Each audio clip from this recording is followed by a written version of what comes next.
Kitab As-Syalat, Bab 1.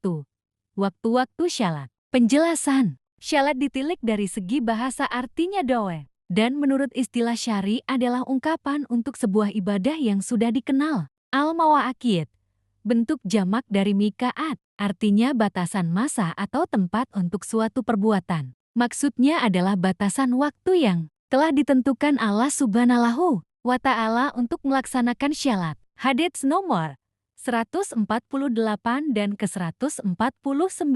Diriwayatkan dari Abdullah bin Amr radhiyallahu anhuma bahwa Rasulullah shallallahu alaihi wasallam bersabda, waktu syalat zuhur dimulai jika matahari sudah tergelincir hingga bayang-bayang seseorang sama tingginya selama belum masuk waktu syalat asyar. Waktu syalat asyar selama matahari cahayanya belum menguning. Waktu syalat maghrib selama syafaq cahaya merah belum hilang. Waktu syalat isya hingga pertengahan malam, dan waktu syalat subuh dimulai dari terbitnya fajar hingga terbitnya matahari. Hadits diriwayatkan oleh Muslim, dan dalam riwayat Muslim dari hadits Buraidah yang menceritakan tentang waktu syalat asyar dan sinar matahari masih bersih, dan dalam hadits Abu Musa dan matahari masih tinggi. Hadits ini menjelaskan tentang waktu-waktu syalat. Para ulama berbeda pendapat tentang batas akhir syalat isya. Mayoritas ulama berpendapat waktu isya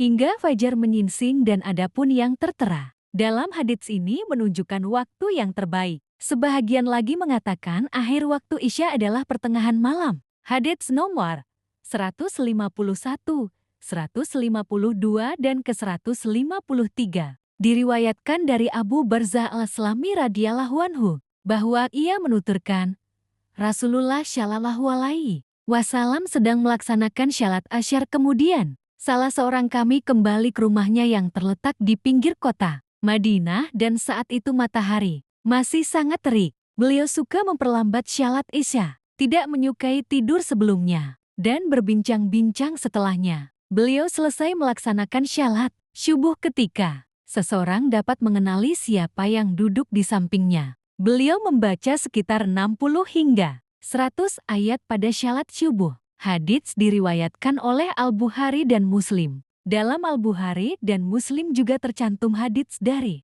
Jabir. Adapun syalat isya, terkadang beliau segerakan dan terkadang beliau akhirkan. Jika beliau melihat orang-orang sudah berkumpul, maka beliau segerakan. Dan jika beliau lihat orang-orang lambat berkumpul, maka beliau menundanya. Syalat syubuh beliau laksanakan ketika malam masih gelap. Dalam riwayat Muslim dari hadits Abu Musa, beliau melaksanakan syalat syubuh ketika fajar menyingsing, sementara orang-orang hampir tidak mengenali satu dengan yang lain. Hadits nomor 154 diriwayatkan dari Ra'fi bin Hadid radhiyallahu anhu bahwa ia menuturkan, kami melaksanakan syalat maghrib bersama Rasulullah shallallahu alaihi wasallam. Setelah selesai, salah seorang dari kami pulang dan ia masih melihat tempat jatuhnya anak panah yang ia panahkan. Hadits diriwayatkan oleh Al-Bukhari dan Muslim.